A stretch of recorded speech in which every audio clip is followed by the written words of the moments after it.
Assalamualaikum warahmatullahi wabarakatuh. Selamat pagi anak-anak.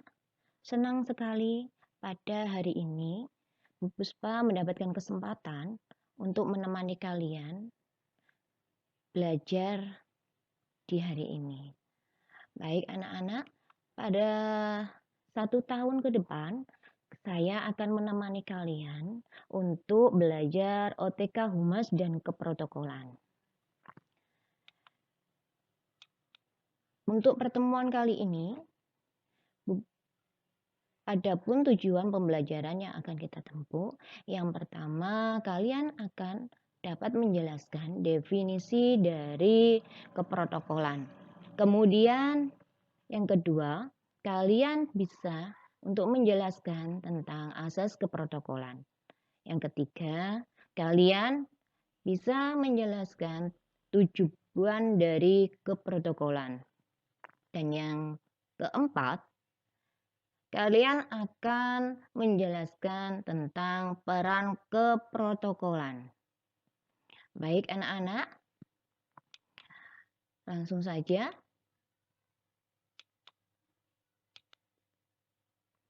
Ruang lingkup di bidang keprotokolan. Dalam ruang lingkup bidang keprotokolan ada 2 materi pokoknya, yaitu hakikat keprotokolan dan ruang lingkup keprotokolan. Anak-anak bisa dilihat, disimak gambar di samping ini ya, tentang protokol kesehatan COVID ya. Coba dibandingkan dengan gambar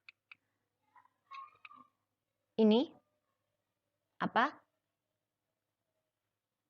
Iya. Tentang apa? Iya. Pelaksanaan upacara kenegaraan ya. Dari sini, apakah kalian punya gambaran tentang keprotokolan? Bagaimana? Baik, akan Ibu jelaskan tentang keprotokolannya. Dari istilah keprotokolan, di sini dapat kita awali dengan protokol dan keprotokolan ya. Untuk protokol itu berarti suatu aturan atau standar yang mengatur atau mengizinkan terjadinya hubungan, komunikasi, dan perpindahan data 2 atau lebih ya. Jadi di sini protokol erat kaitannya dengan aturan. Seperti yang gambar kalian simak tadi, di sana terdapat protokol kesehatan COVID, di mana kalian harus mencuci tangan, memakai masker, dan lain sebagainya. Kemudian untuk keprotokolan, yaitu serangkaian kegiatan yang berkaitan dengan aturan dalam acara kenegaraan atau acara resmi yang meliputi tata tempat, tata upacara, dan tata penghormatan kepada seseorang sesuai dengan jabatan atau kedudukannya dalam negara, pemerintah, atau masyarakat. Pengertian keprotokolan tersebut terdapat dalam Undang-Undang Nomor 9 Tahun 2010. Jadi anak-anak, dapat disimpulkan bahwa suatu acara tidak akan berjalan dengan baik dan lancar tanpa adanya protokol. Oleh karena itu, keprotokolan sangat diperlukan, terutama untuk acara-acara resmi dalam pemerintahan dan kenegaraan. Di Indonesia, tentang keprotokolan diatur dalam Undang-Undang Nomor 9 Tahun 2010. Di sana dijelaskan bahwa atau tentang pejabat negara, pejabat pemerintah, dan tamu negara. Dari foto yang Ibu sajikan, apakah kalian bisa menyimpulkan apa itu pejabat negara, apa pejabat pemerintah, dan apa itu tamu negara? Siapa sajakah yang tergolong pejabat negara, pejabat pemerintah, dan tamu negara? Iya, baik anak-anakku. Di sini yang dimaksud dengan pejabat negara yaitu pimpinan dan anggota yang menduduki jabatan dalam suatu negara yang tentunya diatur dalam Undang-Undang Dasar Republik Indonesia. Sedangkan pejabat pemerintah yaitu pejabat yang menduduki jabatan di daerah atau di pusat. Ya. Dari sini contoh dari pejabat negara di situ terdapat foto presiden kita dan wakil presiden kita. Itu tergolong dari pejabat negara. Kemudian di pejabat pemerintah, kalian tahu siapa foto itu? Iya, Bu Munjidah.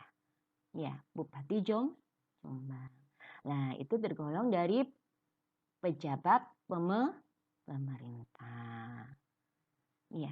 Sekarang kalian sudah bisa kan membedakan antara pejabat negara dengan pejabat pemerintah? Baik.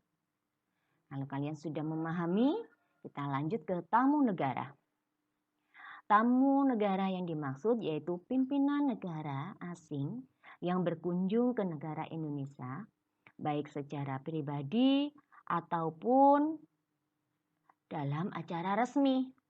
Ya, di situ dicontohkan Perdana Menteri John Key yang dari Selandia Baru sedang melakukan kunjungan ke Indonesia. Maka itu disebut tamu negara.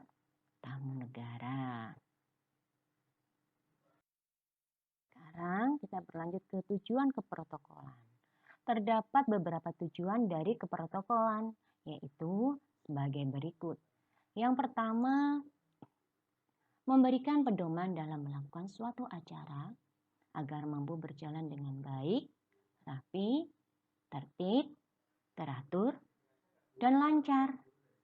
Hal tersebut supaya sesuai dengan kebiasaan dan juga ketentuan yang sudah berlaku, baik dalam lingkup nasional ataupun internasional. Kemudian yang kedua, memberikan suatu penghormatan kepada para tokoh dan pejabat negara atau pemerintah, dan juga pada tokoh masyarakat. Jadi keprotokolannya bertujuan untuk memberikan penghormatannya. Kemudian yang ketiga, menciptakan dan mempererat hubungan dalam tata pergaulan antar negara, organisasi, partai, dan lain-lain. Ketika kita menciptakan hubungan, otomatis kan perlu keprotokolan, ya, sehingga tidak terjadi konflik. Selanjutnya tentang asas-asas keprotokolan. Ya. Pada dasarnya asas keprotokolan memiliki beberapa asas, yaitu yang pertama asas kebangsaan. Asas kebangsaan yang dimaksud yaitu keprotokolan harus mencerminkan suatu watak dan sifat bangsa Indonesia yang pluralistik dan tetap menjadi prinsip dari Negara Kesatuan Republik Indonesia. Karena apa?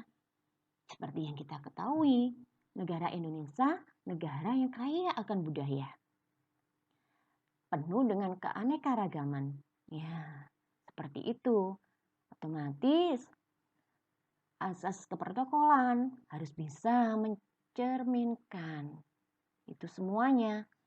Kemudian yang kedua, asas ketertiban dan kepastian hukum. Dalam bidang keprotokolan, ketertiban dan kepastian hukum memiliki arti, yaitu keprotokolan harus mampu menimbulkan suatu ketertiban di masyarakat dengan adanya suatu kepastian hukum. Yang ketiga, asas timbal balik. Dalam bidang keprotokolan, timbal balik dapat diartikan Jika keprotokolan diberikan atau atas bala jasa yang diberikan oleh negara lain. Jadi harus ada timbal balik, ya. Harus ada balas jasa. Yang selanjutnya, peranan keprotokolan. Ya, Mas. Keprotokolan memiliki beberapa peranan, yaitu yang pertama, kegiatan keprotokolan dapat diartikan suatu sarana dengan tujuan agar acara dapat berjalan dengan lancar dan aman.